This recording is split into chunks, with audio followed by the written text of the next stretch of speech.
Hi, everybody. So we have our speaker up already, but I just want to say welcome to another awesome interview.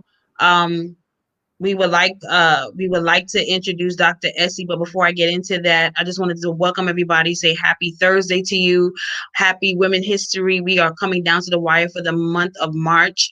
We are very, very excited for that. This is our second to last episode for the month, before we go on a month hiatus in April, and we'll be back in May for the Mompreneur series. But without further ado, please bring up her logo on the screen, and I will get into her bio, and then we would go straight into Dr. Essie's interview because she's a very, very busy woman.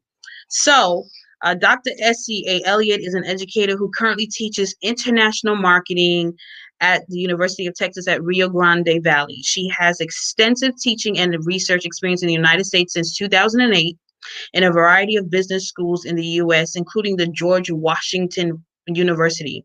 Drawing upon a BSBA in banking and finance from the University of Ghana, Dr. Essie A. Elliott subsequently earned an MBA in international business from Schiller International University in London. She completed her internship at the American Chamber of Commerce and afterwards completed 2 years in banking at the National Westminster Bank in London. Later, she achieved a PhD in business administration and marketing from the University of Illinois at Chicago. She was trained as a marketer in banking by Standard Chartered in UK, Singapore, and Ghana. As a graduate trainee, she was responsible for the creation of customer relationship building kit for the training of customer relationship managers and priority banking in Singapore, and was part of a team that developed the sales relationship management workstation for the training of Standard Chartered Bank staff globally. She has been an international marketer in multinational banks working in London, Singapore, and Ghana. As an international marketer, she was responsible for the banks she worked for winning global awards as the best marketing banks in the country and for introducing the most innovative products. Areas of international marketing professional expertise include product development manager, marketing manager, and head of micro enterprises division for financial service firms. Essie Elliott is also Dr. Essie is also currently the CEO of Anansawa, I hope I'm saying this correctly, a global market foundation, a nonprofit organization set up for global youth development and consultancy in global entrepreneurship, marketing, and innovations. Her research focus is markets, globalization, and development. This also covers global innovations that enhance collaboration between emerging and advanced economies, enabling them to co-create sustainable consumer well-being solutions.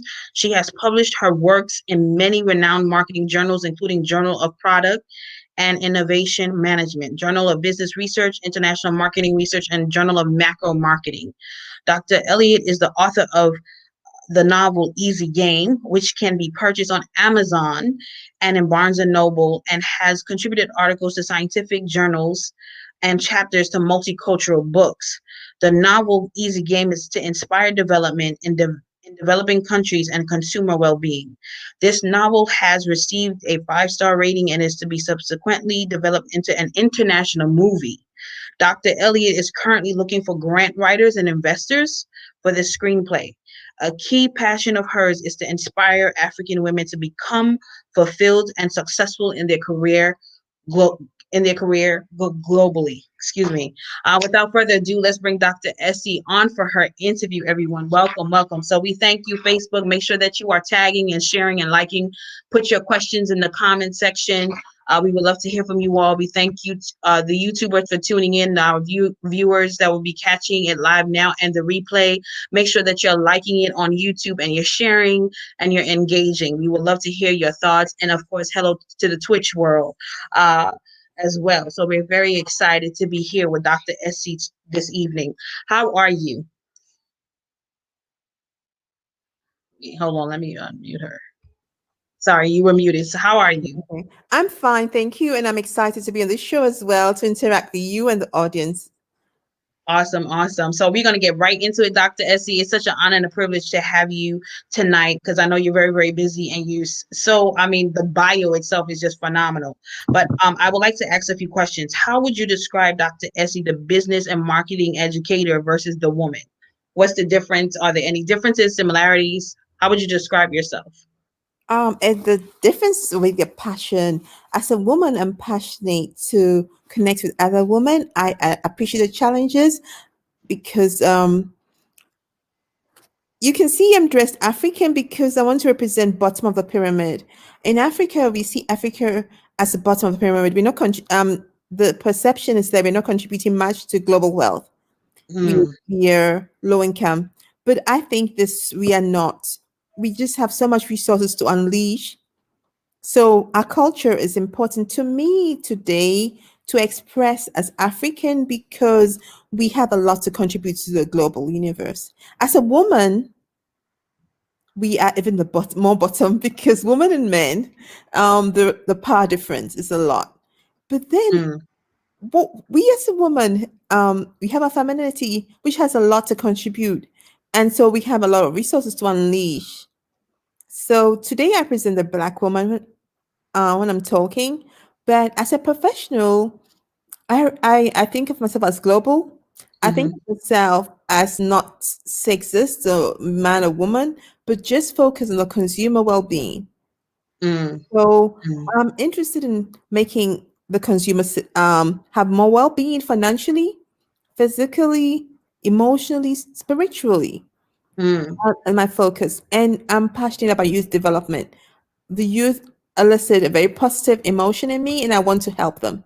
So Okay. that is my focus of the focus of Financial Global Marketing Foundation, because We're gonna get into more of the questionings in the interview. I don't want you to rush through it, but I'm gonna get through yes, I'm gonna get through the questions. Let me get through yes. the questions because I want to make sure the viewers get everything that you're sharing tonight because you're a wealth of knowledge. So we don't want to rush the viewers through it. What do you enjoy most about teaching international marketing to your students in University of Texas at Rio Grande Valley? What I enjoy most is giving them a picture of the world and Mm-hmm, unleashing resources in the world for them to utilize, to be creative, to come up with something new and useful. Because the young generation have a wealth of knowledge and creativity that can contribute to the world. And they have technology they utilize the mobile phone to do a lot of things. And I teach them to do that, to use the mm, mobile phone for frugal innovation. mm, mm, Innovation that is not expensive. You can sit in your home, comfort of your home, and come up with it. Because I've been responsible for using the mobile phone to help entrepreneurial communities in Ghana in very poor country communities, or thought of as poor, but were not poor. They're just low income. And within 3 months, they helped the bank win an award, and they unleashed so much resources. We tripled their sales targets. So that shows that even the mobile phone can do a lot. So I focus on the mobile phone for frugal innovation and to make the young people realize the potential, because young people for future generations are thinking they have so much debt, they can't pay the fees, they are so much mm-hmm. burden, um, Right, right. that the old generation have utilized the resources and all that. And some of them are just think they are privileged and they are entitled to wealth. But Mm-hmm, I try to make them learn how to create wealth from from college, so that they can come out of college already having their companies, already making their money, Mm-hmm. and and make a difference in the world. I was inspired by Professor Sushobatia, who was a young innovator at the age of 14, and he's been successful throughout. And so Mm-hmm. I would like to see more of that, and especially at the bottom of the pyramid, who are seen not to contribute much to global wealth. The young people, there's about 1.2 billion people, and the young people form a majority of this population. And what I'm so exciting to me is the fact that Africa's come up with the African continental free trade area. It was the only continent without a free trade area, and that's why it was so poor. But now it's 3 trillion market and can contribute so much to the world to help businesses all over the world. And Okay. so the Let young me get people, into.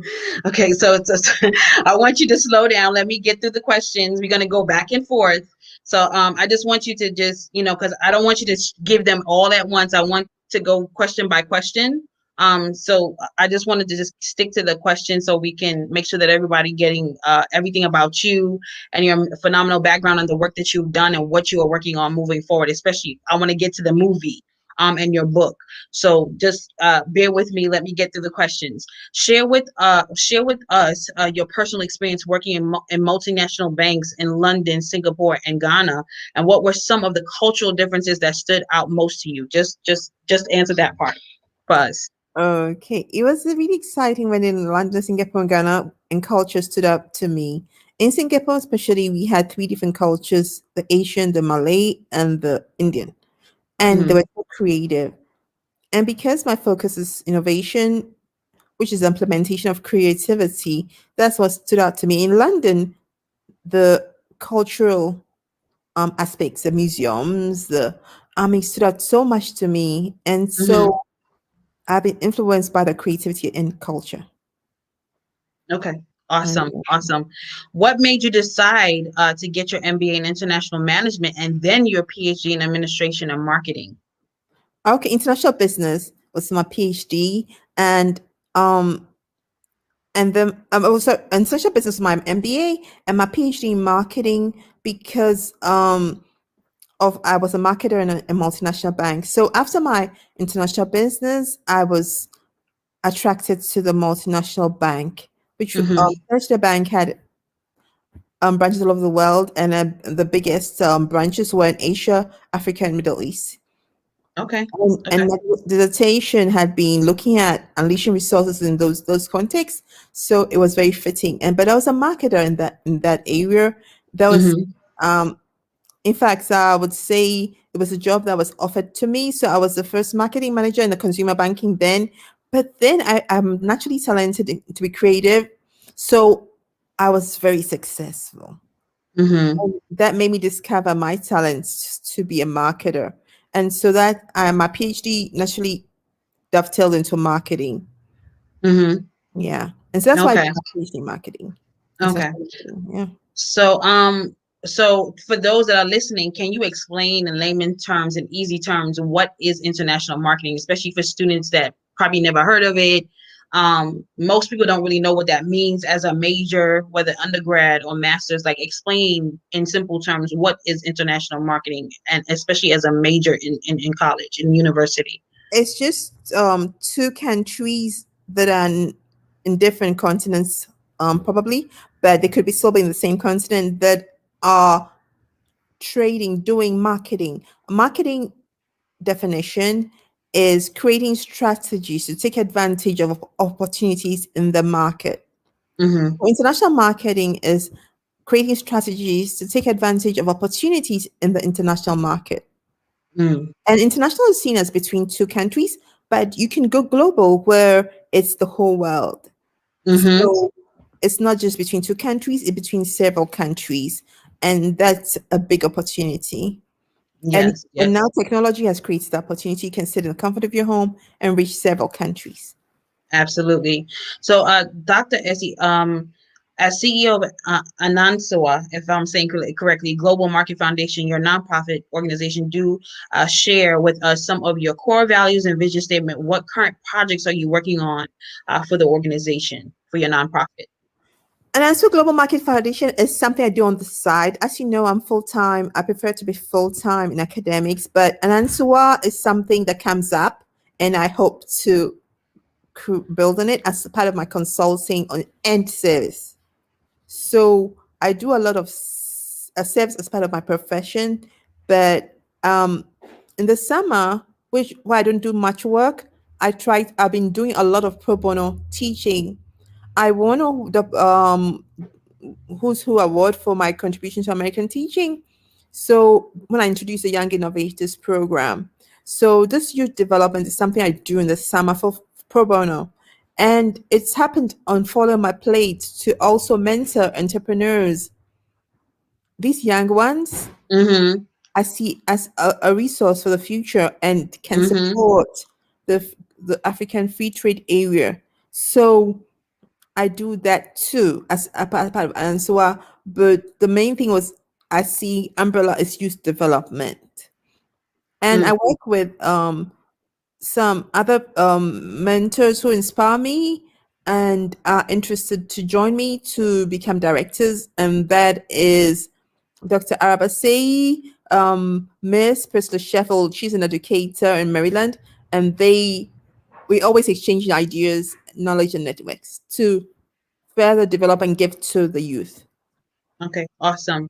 Tell us about your novel, Amazon and Barnes and Nobles, but tell us what inspired the book. What is a little bit what you would like to share about the book? What's it about, and why? The 5 rating reviews. Like, what would make someone pick up the book? The book is about, as I said, emerging market at bottom of the pyramid, Africa seen as the bottom of the pyramid. But why and what is interesting to learn about Africa?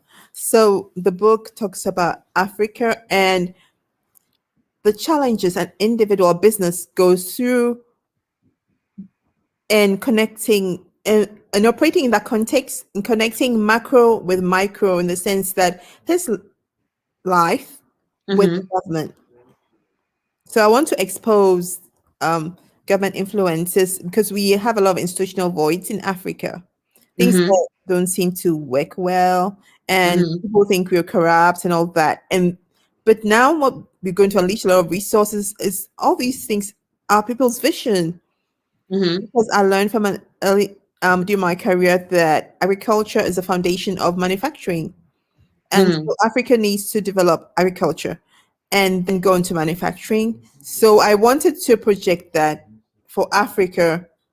And then by projecting for Africa, I embodied in the vision of an individual who Mm-hmm. was going through all these challenges. And it was, like I said, 2/3 of us population live in poverty, but it's not a burden. It's an opportunity to innovate. Wherever you get a Mm-hmm. seed, you get an opportunity to innovate. So I show this opportunity to innovate in this individual who innovated a lot for Mm-hmm. vision for agriculture. But because readers like romance, I put Mm-hmm. a lot of romance in the book, love story, to show the sort of challenges that people go through, even in their personal lives, Mm-hmm. the conflicts between what is right, what's wrong, or conflict between two rights. And Mm-hmm. so it makes it the reader embody this other vision as well as related to their personal life as well. And Okay, so love learning. So basically, you learn a lot about emerging markets that people never knew. And the people learn about collaboration between the developing countries and the developed world as well. That is an okay. opportunity. Mhm. Okay.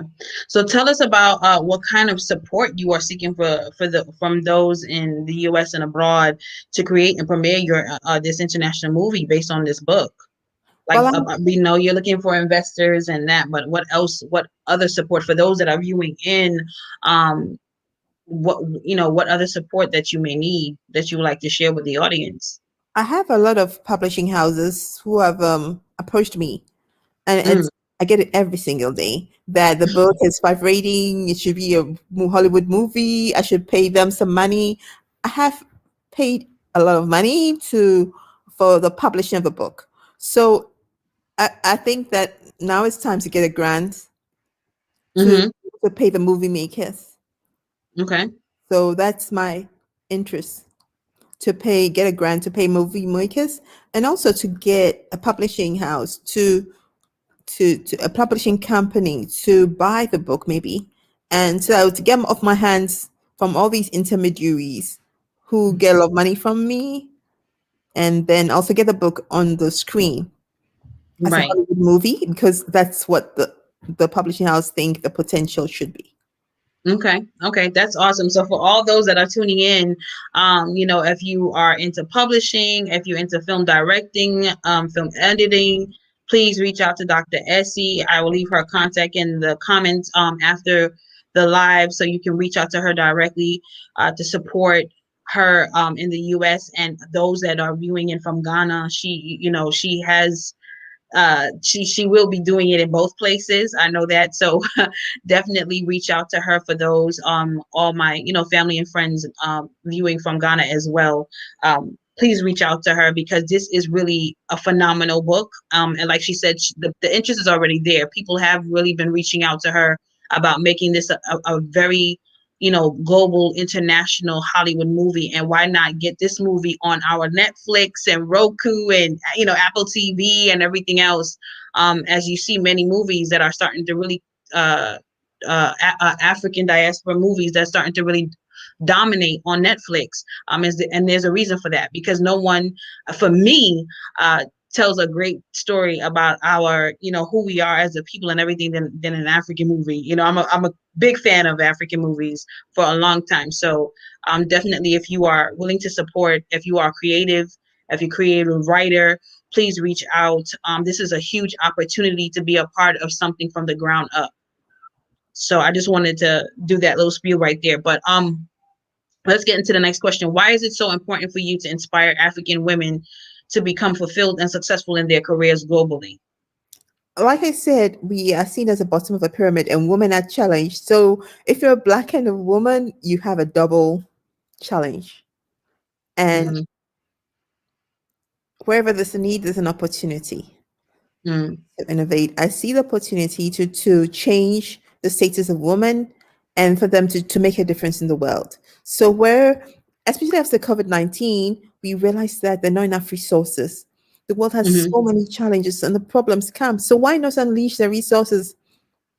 Why don't you change? It's the mindset of about these people that you see and are contributing to the world's wealth Mm-hmm. change, and those people change too. So that's why I'm interested in the African woman.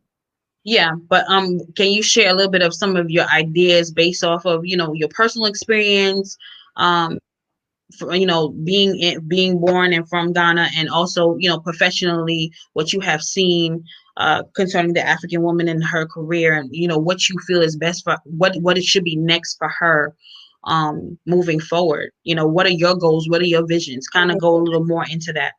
Okay, I started my marketing career in the multinational bank at a young age. So I was a young black African woman. Mm-hmm. So and then eventually sent to Ghana, where the power distance is more. Women probably are seen to be a little inferior to the men, and these black men too are seen to be inferior to the black women. And then I started to do part-time teaching too. So I started teaching elderly students, and then I would ask them, and they would tell me that I'll ask them if it's a job, would they give it to the man or the woman? And they'll say, of course, the man. And I said, Mm, well, if it's a job and there's a black and a white and it's given to a white, what would you say? And they said there's a problem with that. So then I got to see that it was a two-edged sword. Mindset had to be changed. When I was so young and I was a black woman, people couldn't understand my success or the power I built, because I had mm-hmm, to train a lot of people too. But I was determined, and all the men were my friends. I was in management, and all the others were men, mm, and they became my friends. And so they are my friends up to now. So I realized that it's not much difference. What mm. men can do, the women can do too. And I was very successful all throughout my career. So I realized the potential is there. So when I bring up the younger people, I don't see man or woman, I just see potential. Mm, mm. So, I mean, if you could take a girl from Africa right now and train her, mentor her, what would be some of the first things that you would do for her? How would you train her? How would you teach her? I'll let her have a vision first to be a global leader, Mm, to make a difference in poor communities who people think are poor, but they're not poor, they're just low income. And I would let them know that two-thirds of the world's population are living low income, but it's not mm, a burden. It's an opportunity to innovate, to come up with great ideas, to make a difference in the world. Frugal innovation, because that innovation you come up with can be reverse innovation and used in the Western world too. And look at all those people you're making their lives better. So that vision alone, and to have confidence that you can do it. mm-hmm. Yeah. And yeah, and no matter the challenges, you can do it. So I train the young people, especially first generation at college students, to see challenge as an opportunity and to change challenges into opportunities. Hmm. I love that. I Yeah. love that. So Definitely. yeah, to let it inspire you to exceed that, and that no barrier can stop you. If talking about barriers, I should have had barriers. Um, I was 4 years old when my dad died, and Hmm. yes, so I should have struggled a lot through my education, or and I was from a poor country, like a country seen as poor in quotes. Um, so I have barriers I have seen. I've learned to create something out of nothing. Hmm. So I think that's something. I mean, I'm not daunted by challenges. I, I, Mm-hmm. I surpass them. I transcend them. And I've Hmm. seen a lot of those challenges. Yeah. Yeah, yeah. I mean, would you like to share a little bit of some of those challenges, especially, with your father passing away when you were so young? For those, I mean, for just to inspire and motivate those, especially those abroad that are tuning in Africa and abroad around the world, because it's like you Okay. said. Mm-hmm. To motivate those in Africa, my mother was the only parent after my father died, and she had Hmm. 5 kids. 5 kids, and she didn't have a profession. Like, she worked for herself. She Mm-hmm. studied in London, and she studied how to food science. And she, when my dad died, she started to start a magazine of her own. Hmm. So an African magazine, and she has and enough money to take care of her kids and educate them well, because my father had good standards of education. She met my dad in London, and they got married on Ghana's Independence Day. So we're very, very inspired to be independent. And when you're independent, you have to prove it. You have to be Mm. successful. Ooh, that was good, Dr. Hesse. Yeah. You said you So got you to can prove see that it. I'm called SE because I'm not giving. That was so good. Yeah, I'm not giving a Western name. None of my siblings have Western names because Mm-hmm. my parents said they're independent. So we have a cultural name, Essie, meaning born on Sunday. Mm. So I only go by Essie and no other name, Mm-hmm. no Westernized name. And you can see I'm dressed a bit African because my mother was dressed African every day. Amen. She wanted to assert culture. Culture is a resource. Mm-hmm. It's the way of life of people. And in African culture, we have a lot of symbolism in the colors we use. Mm-hmm. Gold represents wealth, prosperity, Mm-hmm. royalty, and what we wear is represents femininity. We walk in beauty. And so it's something that we can share with the younger generation, because if you lose it, it's a big, big loss. And Mm-hmm. so I dressed culturally today to inspire the young people that the bottom of the pyramid you've heard about has a lot of culture you can be tap into and use. And everything they have, the kente, the carvings, means something spiritual that has a value that can inspire you. Mm-hmm. It talks Mm-hmm. about God, talks about achievement, talks about boldness, talks about everything. And everything, all the ceremonies have a meaning. Getting married, even dying. So Right. we have to understand these things and use these resources, symbolic resources. Mm-hmm.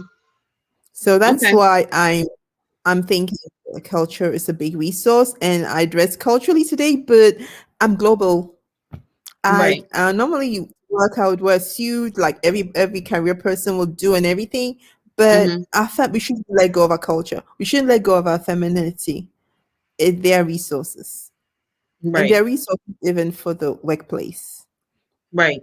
So, Mhm. question for you: when your mom started that magazine, was that the more than likely what sparked your interest in marketing because you saw her create that magazine? It could be, but it's inborn. I Mm-hmm. became very much like her. She's a writer, so everybody in my family is a writer, and I took up the writing a lot. So Okay. my natural talent is writing. Mm-hmm. So when I was put into marketing, I used to write a lot of promotional things. I brought up we had agents working with us, and I brought them up, Mm-hmm. wrote forms, jingles, things, and was very creative. And they became very successful, and we became successful too. So it's something that was inborn, and I had. My mother would have loved me to take over her magazine and be publishing, but I wanted to make money, so I went into banking and finance, and then I realized when I went to marketing, I realized I work naturally for money. I do well for the companies I work for. They make money because I'm very strategic. Mm-hmm. So and I recognize opportunities when I see them. So I use it to Mm-hmm. make money for them. But I was not myself materialistic because I grew up in a home which we didn't have extra because my mother had to look after 5 kids with her own income. But then I learned from her culture and I learned from her business, making money of your own to take care of yourself Mm-hmm. and not working for somebody. That's what I learned from her. Okay. Okay. So, this is just so good.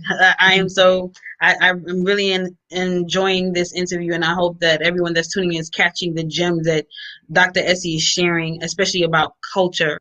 Um, So how would one maintain one's culture in corporate America? Because I know that's a concern with a lot of my friends within my in my networks of the African diaspora heritage. How should we, or how can we maintain culture? Culture is whatever culture you use. Because I've become global, I appreciate every culture. But Mm-hmm. in the classroom, I try to make culture a resource. So when I Okay. teach Chinese and I make their language as a resource, whatever Mm-hmm. symbols they use are a resource, and we use it in our creativity, in our Mm-hmm. social media designs, everything. And in the if you have a name tag, you can use it. I mean, even if it's a foreign name, to show what Mm-hmm. your name means. You will dress professionally in the westernized clothes, but you can even wear something that can be traditional. People can ask you about it. Mm-hmm. Today, I dress traditionally. I mean, I don't normally dress like this, but then the colors I'm using mean something. Mm-hmm. So, if somebody asks me what does green mean, I'll say it means a bountiful harvest. If someone says what does your tie mean, I'll say this is a kente cloth. It means this and that and this. Right. So I will. It's regal. It means walking in beauty. I'll talk about that, and Okay. we realize these symbolisms are important. For example, in our marriage ceremony, when people get married in the Western world, it's okay. They're individualistic. In our emerging markets, they're collectivist. It's about community. Mm-hmm. So when you get married, it's not only you and the man getting married, but families get married too. Mm-hmm. So it makes a big difference. Most marriages last longer because you're tapping resources from all over, Mm-hmm. and your in-laws become your resource. You became Mm-hmm. close friends, your mother-in-law, your father-in-law, your brothers-in-law, sisters-in-law. They are part of your family, and if Mm-hmm. it's a problem, they sit and they try to counsel and solve and support it. So more marriages last longer. So when there's an engagement ceremony, normally they've been spending too much money in the engagement ceremonies and death ceremonies and things. But now with the Western world, there's less money spent only in the engagement ring. But now if they can put together the cultures, they can spend less money and still have a bit of the meaning or and Mm-hmm. symbolisms they have at those ceremonies and keep it and support the marriage. Mm-hmm. For the marriage to have more resources. So The fact that you're in the corporate world, you have socialized. You still have the quartet. The quartet everybody has is family, church, Mhm. media, and colleagues, could be school or work. So Mhm. you have to try to always maintain that support because you Right. need it for your social growth, and you need it for your self-esteem, and you need it to Mhm. self-actualize, to share ideas, knowledge, and networks. So you try to maintain that, and you try to get interested in culture, your culture and at their culture, because every culture has something to offer. Mhm.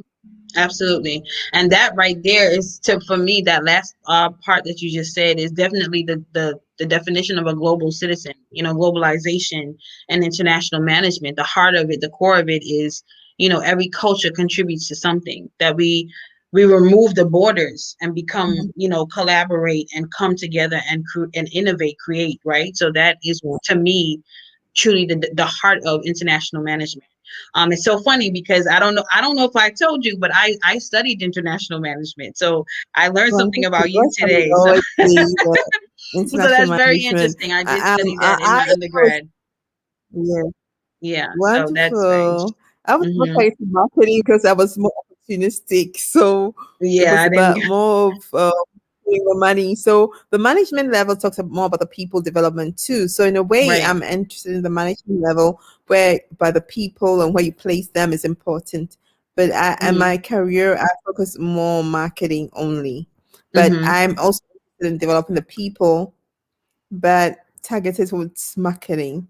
Hmm. Yeah, yeah. So So, that. on a lighter note, tell us your self-care and or mental health routine to remain focused, balanced, and structured in your life, personal life and professional life.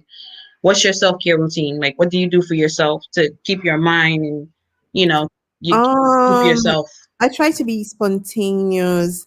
I really care. I'm emotionally like I care for people, and I Mm-hmm. love people, so I try to express it, and I try to accept when they give me that love. So Mm-hmm. I do that on a daily basis with my students and my friends, and that love is my sustenance. And then love for God, in the Mm-hmm. sense that I attend church that with the COVID-19 is even through Skype, Mm-hmm. and I try to learn what I can learn. I love knowledge, so from the Bible. Mm-hmm. Mm-hmm. So anything new that can be useful to me in my personal life. And Mm-hmm. and I'm also vegetarian. So Really? yeah, I don't know Oh, if you wow. I I eat vegetables, so I don't eat meat. Okay. And so I try to stay healthy that way. Mm-hmm. But you can eat a lot of meat. My colleagues and my family all eat a lot of meat. Mm-hmm. So I try to learn new recipes with non-meat. And Wow. I enjoy it a lot. I enjoy learning because in the context I grew up, they love their meat. But then I'll stand up, say I don't eat the meat. But you have to find substitutes. Actually, the COVID-19, nature vegetables became very important. Mm-hmm. So I'm learning how to grow that, to use that. I think it's a resource. Okay. And I'll look into it because Okay. people can see healthy eating well is good. Mm-hmm. Mm-hmm. Mm. So, just off topic, like what would you say is the marketing trends that you've seen in your research in the US versus, Ghana right now? Like what is like the top trends that you're seeing in marketing for small businesses, for big corporations, enterprises? What are you seeing? Innovation. Mm-hmm. Innovation has been both context because you need to innovate to create wealth, to unleash resources to create wealth and Mm-hmm. to do better as businesses. A lot of companies are going global because if Mm-hmm. they stay only in their market, they won't make enough money or the competitor will take over. So they are moving onto other territories as well. Mm-hmm. So that's what I see in a global context. In Africa, Africa has been very conservative. Africa didn't have a free trade agreement or anything, but they now do because they realize they have to do. It's time they did it. Mm-hmm. They have so many resources that hasn't been well utilized that they should utilize. And so that's why I'm so keenly interested in that. And I think it's an opportunity for the whole world. Mm-hmm. I'm not somebody, Absolutely. yeah. Yeah, I'm, yeah, absolutely. Mm-hmm. I'm not somebody who likes to be in silos. So I'm African, I'm this, I'm that, and to exclude others. No, I believe in diversity and inclusion. Say that again. Me too. I'm definitely I definitely agree with you on that. I am a true believer in I'm a woman of faith. I believe in God. I believe in Jesus Christ. And I definitely believe in globalization, removing the borderlines, becoming more unified and collaboration and partnership and uplifting of communities, especially the communities that are often forgotten or taken for granted, corrupted by the government leadership and things of that nature. So that is for me, that's more important. It's not, oh, this group of people over that group of people. No. No, it's Everything, individual. yeah, everything that I've worked, yes, I've done work in the African diaspora communities out here in the US, with nonprofits and things of that nature, which I'm so humbled and honored that I had the opportunity to do so. But I see the importance of diversity and inclusion and multicultural, to bring us together, because we're so much stronger and so much more creative and innovative when we pull from other cultures. That was one of the main things that I loved about when I was studying international management.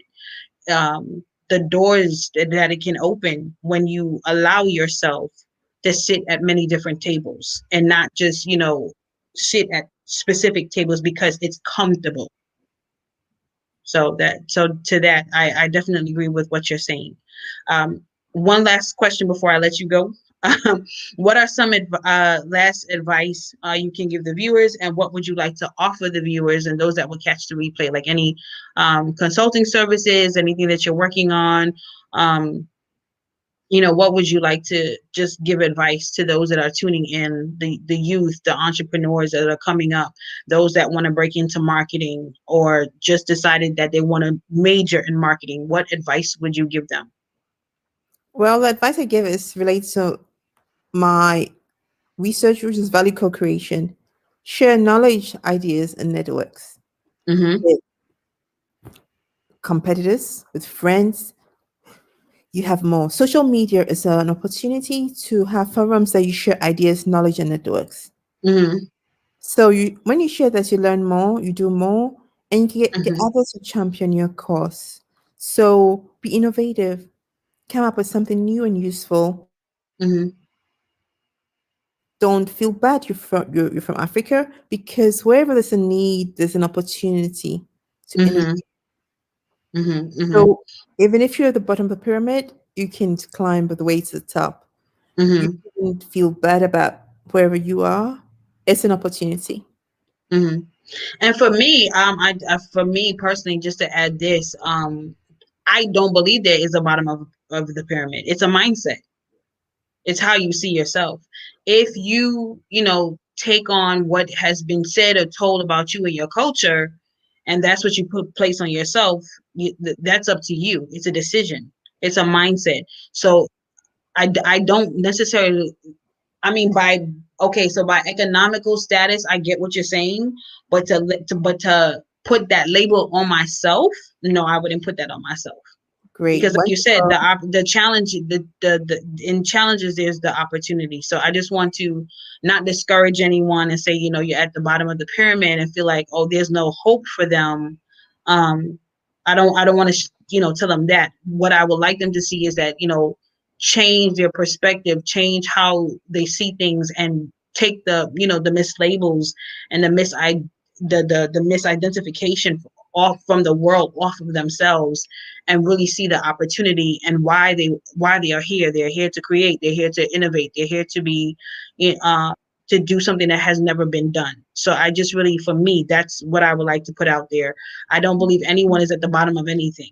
It's all mindset. Wonderful. It's all mindset. You Yeah. hear people from those contexts creating cars and airplanes, and they had nothing. and they're creating something out of nothing. So Right. it's really impressive.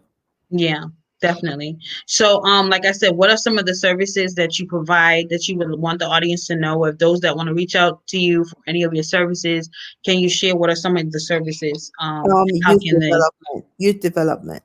Okay. So I mentor the youth, and Mm-hmm. I teach them to be innovative, and um the model I use is what I created, but then they can come up with things like, it's very easy to use your mobile phone in the comfort of your home, and so I try to tune into that to innovate frugally. It's not Mm-hmm. expensive, and so you can Mm-hmm. come up with an innovation relating to your interests. Everybody has got a passion and a strength. What you can Mm-hmm. do better than other people. So you find it and you use your mobile phone to develop it, and then you learn to market it, make money from it. Mm-hmm. Because you will need the money. You will need the money to pay back the debts you owe, to look after your family, and Mm-hmm. to survive. Mm-hmm. So So if so, okay. So let's say this for those that may want to get the documentation. Do you have an ebook about the system that you created, an ebook, a PDF, or I haven't are you developed developing anything this. I'm like that? Any developing digital slides. product? I'm Mm-hmm. developing a lot of slides in that Okay. there and train, but I haven't really got an ebook yet. I haven't really um made it formally to, and I mean in such a way that you pay for fees. I'm hoping to do that. Recently won an award for the African woman in banking and finance, and I'm hoping they to work with them online so Mm-hmm. that if you can reach all the 54 African countries, that'll be great. And then that will be a market share, and that will have to be official because people pay fees to learn, and so it will be a formal education with a Okay. certificate. So when you say there's a lot of things that could do a frugal innovation, can you break that down? What are like three things that someone can do right now with their cell phone that you teach, or what are some of the tools that you use to do your market research? If you don't mind sharing Okay. one or two of your tools. I'm trying to make it simple that stuff where you are now in your home. Somebody is very good at baking a cake or cooking. You can um I know people who won awards in millions of dollars from teaching less less less privileged people what they could, Mm-hmm. and forming a community around it. Mm-hmm. And so when you form a community, you can exchange the ideas, the Mm-hmm. knowledge, and the networks. Mm-hmm. You realize that resources will start being unleashed around what you can do best. Mm-hmm. Some people are good at making the hair. Some people are good at making whatever talent you have. You should do more of it, and you can do more of it with other people if you exchange knowledge, ideas, and networks. Mm-hmm. And because Absolutely. it's not so easy to be that motivated, I teach you to do it through the innovative behaviors using your mobile phone in Okay. the comfort of your home.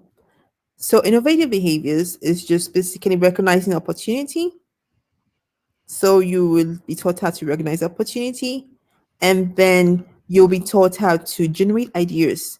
You generate as many as you can, and then you narrow it down to the maybe a five narrow ones, and then you act on it. And Mm-hmm. you go through formative investigation. You try to say this works, this won't work, why, and all that. So you check Mm-hmm. that, and then you're taught how to champion, how to get people to help you, support you, give you money, or get your idea out, and Mm-hmm. then finally to implement it. So that those are the five innovative behavior steps that is taught. Okay. Okay. So if someone wanted to come to you for market research for their business plan or for an app, would you be able or interested in providing such Yeah. services? Have Yes, you I done will. that? Have you done it Uh, before?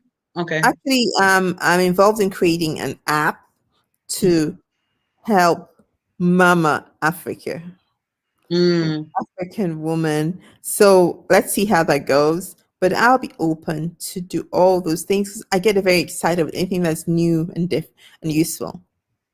Absolutely. So I just want to thank you once again, Dr. Essie. It's been an honor, a humbling honor to have you on. I know you're a very, very busy woman. You do a lot of market research for mega, mega brands in the US and abroad. Definitely want to bring you back on to talk more about the movie, to follow up with that, because I know it's going to happen.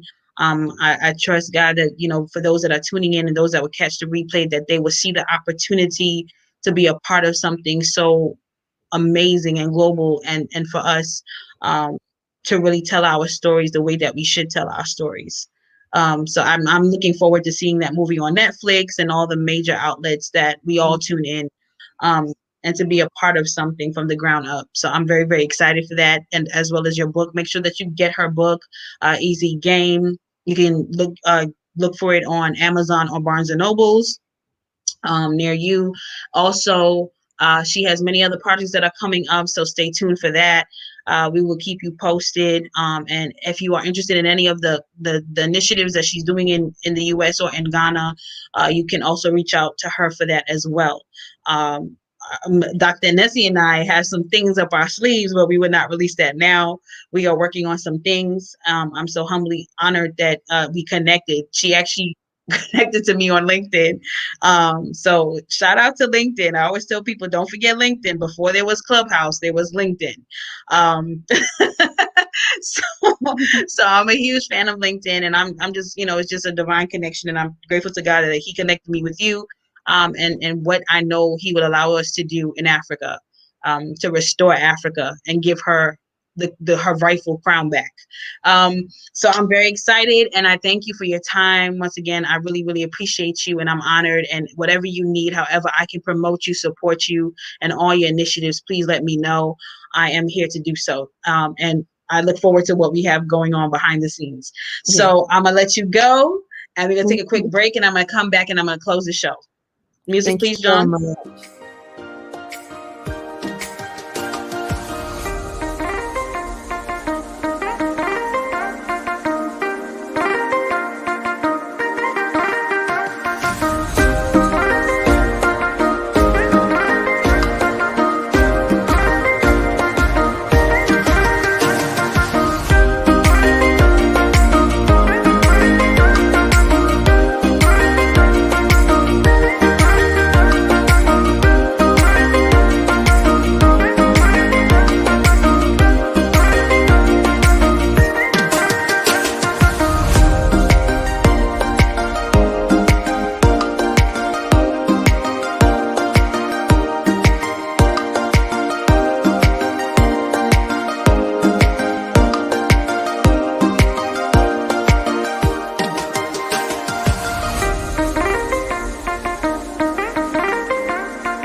So I don't want to stay much longer before you guys. I am so excited. I have so many announcements, but I'm gonna hold off on a lot of them. First and foremost, I just want to really thank you guys from the bottom of my heart.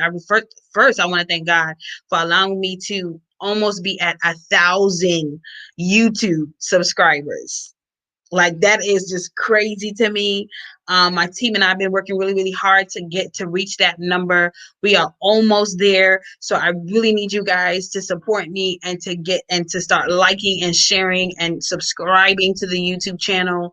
And of course, meeting me here on Facebook, put in your comments. We want to make sure that we're giving you great content, engaging content, and things that are uplifting you, motivating you to do what you do in your personal life, to augment your lifestyle and your brand, your businesses, your ministries, whatever industry or niche that you're in.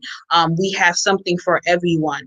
If you feel like we haven't covered a topic or a specific niche or industry, then that means you should be on the show. So, feel free to inbox me, leave your contact information in the comments if you want to do so publicly. But, you can inbox me. I will drop my email.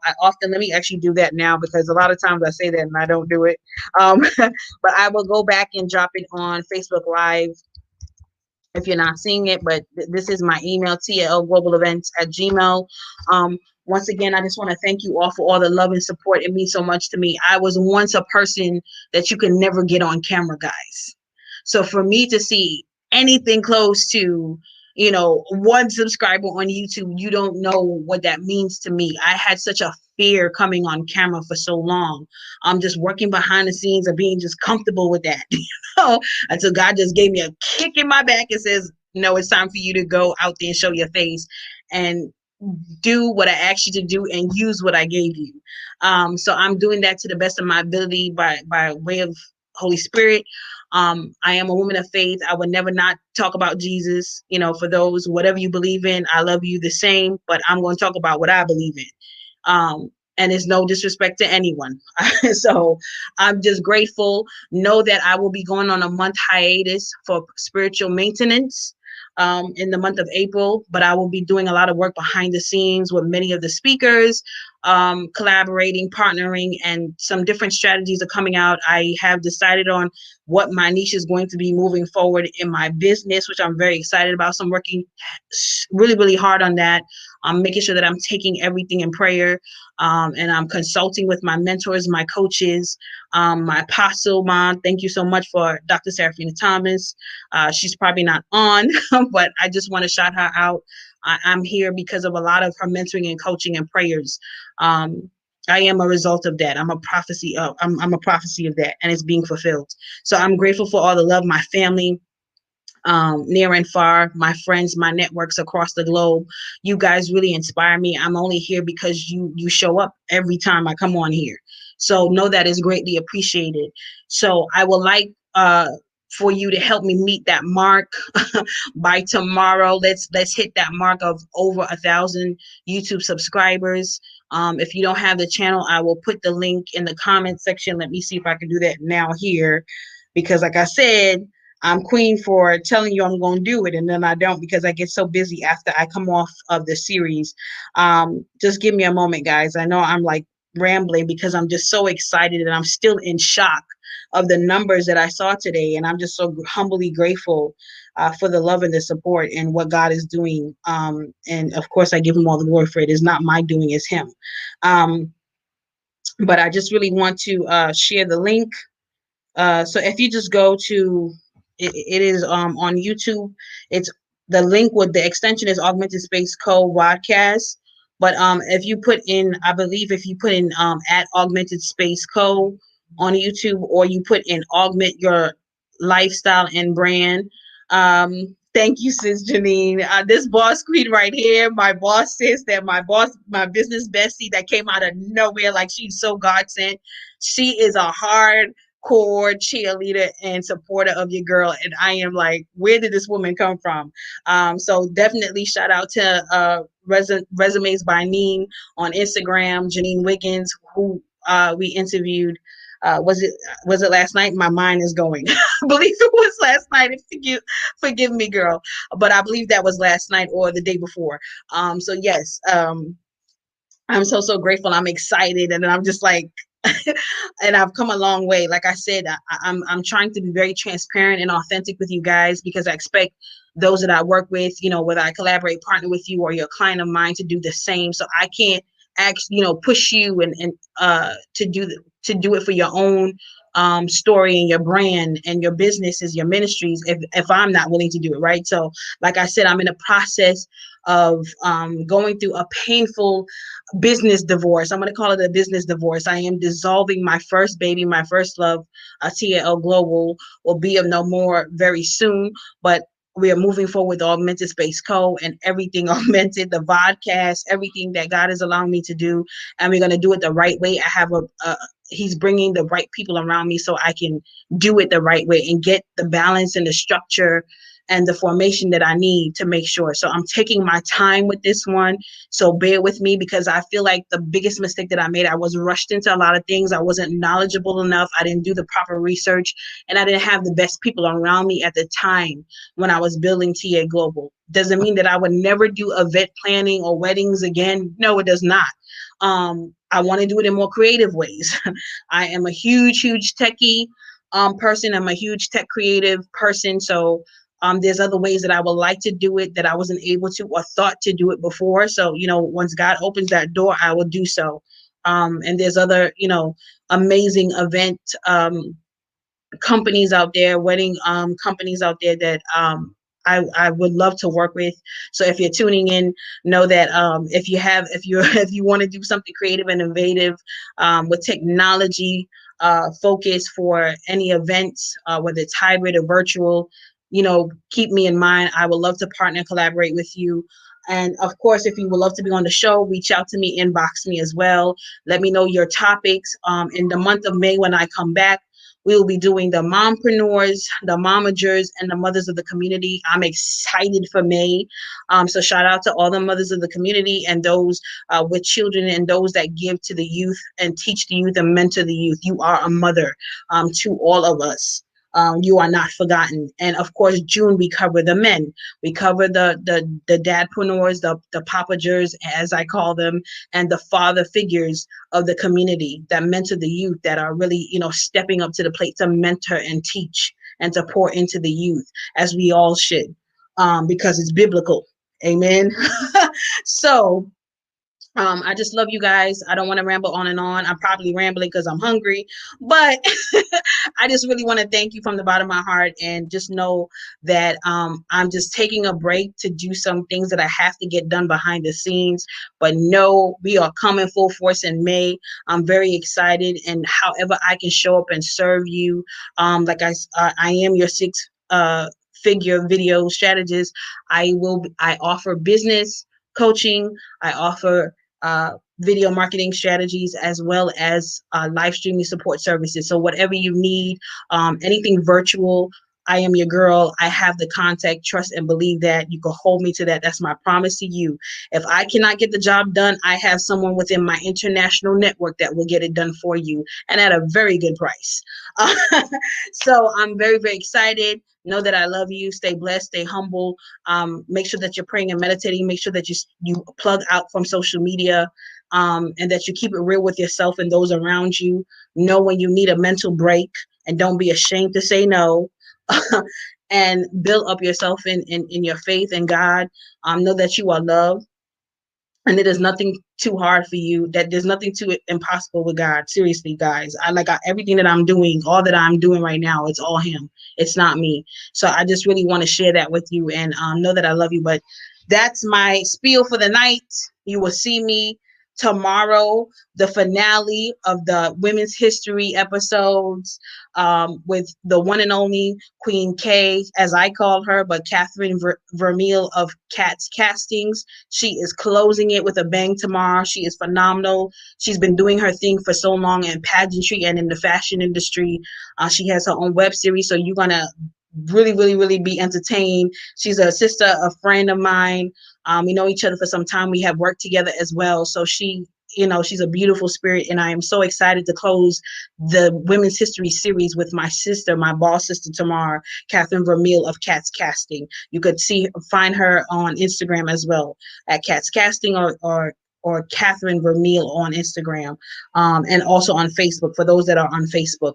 So know that I love you guys. I'm going to let you go. I don't want to hold you any longer, but you will see me tomorrow to close it out and take a break in April.